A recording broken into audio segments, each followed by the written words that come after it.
अगला जो पॉइंट है सबसे इम्पोर्टेंट, आप पूछे उसके पहले बता दूं, अगला बड़ा ट्रिगर आरबीआई की पॉलिसी है। आज से मॉनेटरी पॉलिसी कमेटी की बैठक शुरू हो रही है और कई लंबे समय बाद ये वाली पॉलिसी बहुत इंपॉर्टेंट है। क्यों इंपॉर्टेंट है जरा समझ लीजिए। नंबर 1, नए गवर्नर साहब संजय मल्होत्रा साहब की ये पहली पॉलिसी है, ठीक है। उनका थोड़ा बहुत ट्रैक रिकॉर्ड हमें पता है, फाइनेंस मिनिस्ट्री में उनका बड़ा लंबा अनुभव है, किस तरह से काम करते हैं, लेकिन हर पोस्ट की अलग इंपॉर्टेंस है, राइट। फाइनेंस मिनिस्ट्री अलग जगह है, आरबीआई गवर्नर की पोस्ट अलग है। शक्तिकांत दास साहब भी वहाँ से आए थे, बहुत जोरदार काम किया उन्होंने 2 टर्म में, शानदार और मतलब कमेंडेबल है। और मल्होत्रा साहब से भी वैसी उम्मीद है। तो मार्केट उनका हाव भाव, उनका एक्शन पढ़ने की कोशिश करेगा। नंबर 1, नए गवर्नर की पहली पॉलिसी। नंबर 2, गवर्नर साहब ने पॉलिसी देने के पहले एक संकेत दे दिया कि वो प्रोएक्टिव है। ओएमओ ले आए 60,000 करोड़ का, कुल मिलाकर करीबन 1,56,000 करोड़ की टोटल लिक्विडिटी देने की कोशिश की।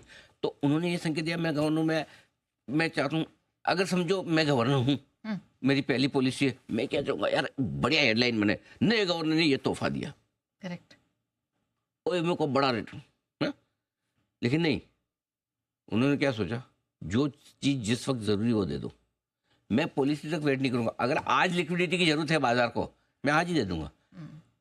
Headline is not important, action is important, ठीक है। ये दूसरी चीज। तीसरी चीज, अब इसको देखते हुए फिर मार्केट की एक्सपेक्टेशन बन जाती है। क्यों? क्योंकि बजट आपकी फिस्कल पॉलिसी डिसाइड करता है और आरबीआई मॉनेटरी पॉलिसी। तो फिस्कल पॉलिसी के हिसाब से बजट परफेक्ट है। ओके। अब मॉनेटरी पॉलिसी के हिसाब से अगर आरबीआई ने कॉम्प्लीमेंट कर दिया रेट कट से, इफेक्टिवली लोग मानते हैं कि रेट कट से ज़्यादा इंपॉर्टेंट है सिस्टम की लिक्विडिटी जो आगे, तो वो एक तरह से रेट कट का इनडायरेक्ट स्वरूप है।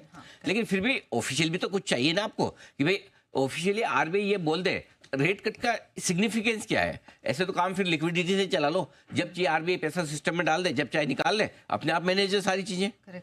नहीं, रेट कट का एक संकेत जाता है कि हम गिरती हुई ब्याज दरों के दौर में आ रहे हैं, हम स्थिर ब्याज दरों के दौर में हैं, हम बढ़ती हुई ब्याज दरों के दौर में।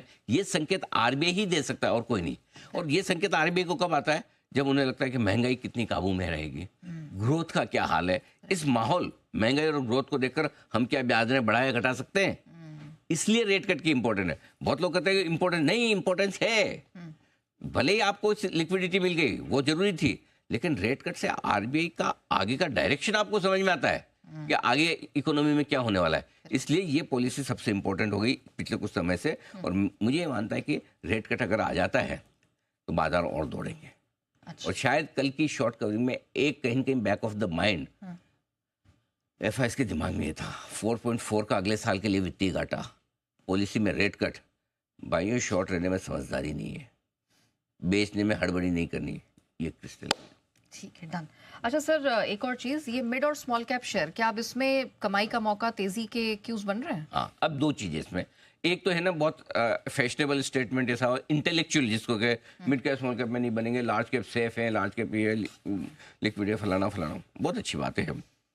लेकिन ये सब जो बोलने वाले जितने लोग बोलते हैं ना, large cap large fund manager बोले तब तो समझ में आता है। बाकी मार्केट के लोग बोलते हैं ना, किसी को लार्ज कैप में 10-15% रिटर्न में संतोष नहीं है, सबको साल का 30-40-50% चाहिए। लेकिन जब बोलना होगा तो लार्ज कैप बोलेंगे, मिड कैप बोलना जैसे एलएसओ आपकी प्रतिष्ठा के नीचे का।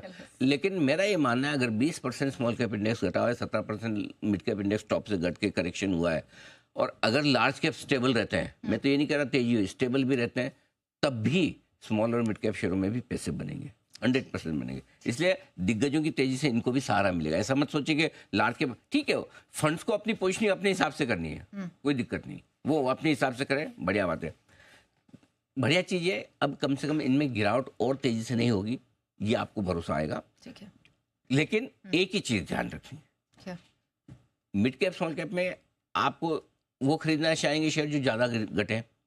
अब आपको पहले उसमें एक एनालिसिस जरूर करना है कि सिर्फ ये ज़्यादा घटा इसलिए खरीदूं क्या, बल्कि आपको देखना ही है कि अगर फंडामेंटली सारी चीज़ें ठीक है